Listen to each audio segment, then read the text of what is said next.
Before we begin, a quick clarification. This video isn't based on official news, and it isn't a leak report either.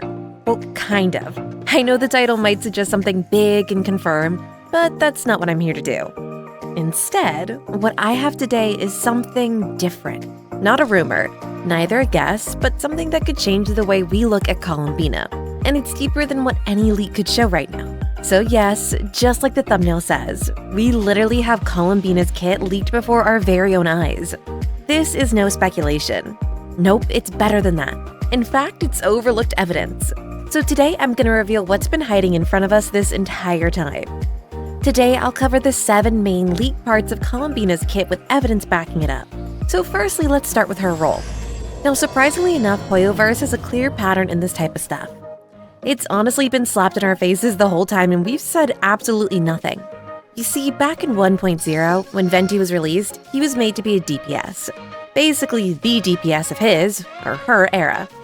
And now, it's obvious that the buffs made to his kit is made to substantially cement his motive of being a DPS. Even more so that the upcoming Abyss Blessing is to support us using him as the DPS of both floor. Then, immediately after Venti, came Zhongli, the god of contracts, aka the guy who froze the entire community, almost quite literally. Because his role wasn't just shielding, he was engineered to be the most reliable defensive and supportive unit in the game. His freezing abilities may have been power crept with time, but till today, no matter how many shielders come out, he remains the default pick, because he's just that mathematically optimized to keep your team alive and kicking. So, do you see what I'm getting at here? Venti comes in and he's clearly meant to be the damage dealer of his time. Then Zhongli shows up right after, and instead of competing with him, he takes an entirely different purpose, a pure support. Not a sub-DPS, not a hybrid, just the ultimate shield specialist. Now fast forward to Inazuma. We get the Raiden Shogun, and just like Venti, her kit very clearly pushes her towards being a main source of damage. She isn't designed to sit quietly in the back. Nope, she runs the team. So when you line it up, Hoyoverse isn't just throwing characters at us, they follow a rhythm, and it goes damage, support, damage. And honestly, looking forward, that pattern hasn't failed yet. Now the most recent archon we have is Movuka. She's a straight-up DPS. If you're trying to force her into a sub-DPS or support role, yeah, you're just using pain at that point. She wasn't built for that life. So with Movuka carrying the damage slot, the pattern continues. Which makes it pretty safe to say that Columbina's role is landing as a support sub-DPS. Now, does it sound out of the ordinary? Absolutely not. In fact, it tallies exactly with what the leakers have been telling us so far, which makes us feel pretty much on the right track. But one thing that sounds out of the ordinary is this segue to my partner, S's voice changer. EaseUs voice changer isn't just your normal voice changer. Nope, they're the best of their league. With leading features like background noise reduction and seamless integration with platforms like Discord, Zoom, and basically any platform of your desire. So whether you want to mimic characters like Farina, Blood sugars replenished? Let the show begin. To even more sassy characters like Yamiko, then they've got you covered. Oh, and they've got a special present for you guys. Using this code will grant you up to 70% on all purchases. So what are you waiting for? Visit them using my link below. So now that we've established the fact that Columbina is a support, let's store that info and come back to it in a bit. Because right now, we need to cover the exciting part of her kit. Let's be honest, modern characters don't come without some kind of flashy signature mechanic. Take Movuka for example.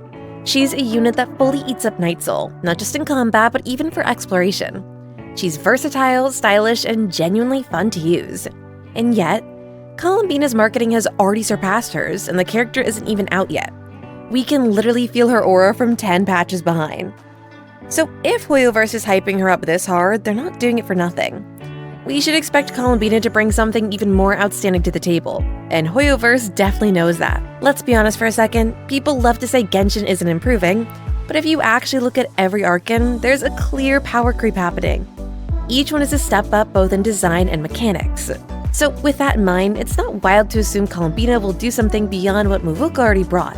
Personally, I'm betting she'll be able to use Kavaki freely, anywhere in nod-krai. No more needing to touch those weird flower towers or relying on creature states. Just instant access anytime, anywhere. And that would make sense, especially since it's already confirmed that we're getting another map expansion in 6.3. meaning her ability wouldn't just be strong in combat, it would completely change how we explore that new region, making it way more fun and a lot less restrictive. Now, third on the list, this one's simple, but honestly it's easy to miss if you weren't paying attention. So yes, we're definitely getting Columbina as Hydro, no questions there. But here's the thing that caught my eye. You see, during the Archon quest against Rerir, Columbina was falling, right? She was heading straight for the water, and honestly, Llama could have just let her splash in, right? I mean, it's just water, no harm done.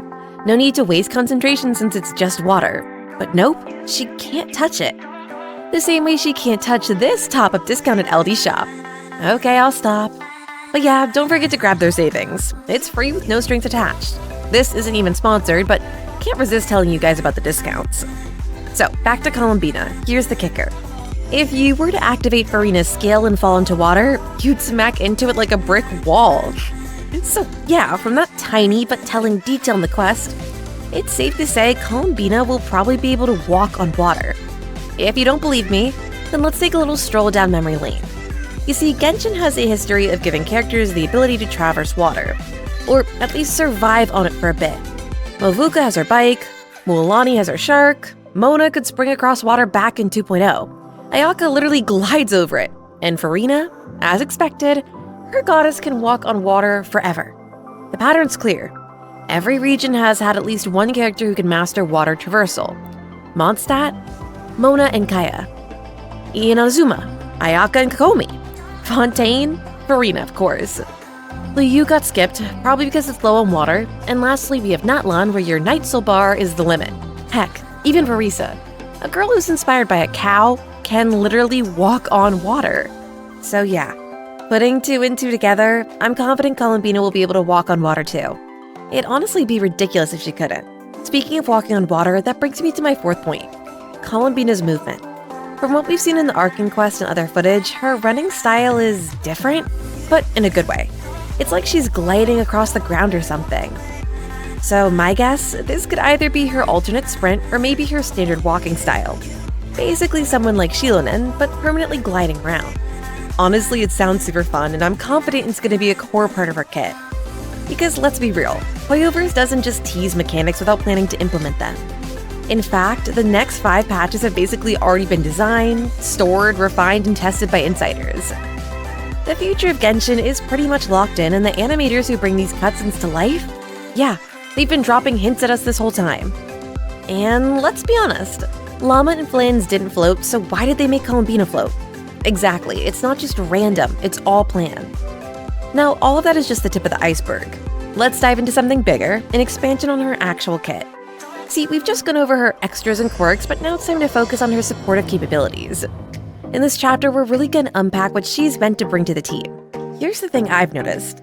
Columbina is shaping up to be the ultimate replacement for... I know.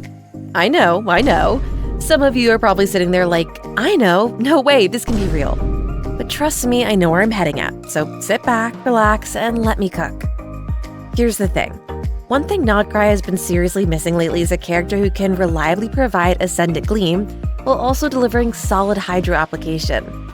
Now, don't get me wrong, I know technically does this, but honestly, she's kinda clunky. Hydro application is weak, damage is negligible, and overall she barely scratches the surface of what you'd want or even need. That's where Columbina comes in. Think of her as nod-krai's Farina, but on steroids. She's going to be the ultimate team buffer, supporting not just existing nod-krai stars like Nefer and Finns, but even future additions like Alice. As the 5-star upgrade to Aino, she's set to bring stronger Hydro application, better sub-DPS damage, and next-level buffers for nod-krai characters.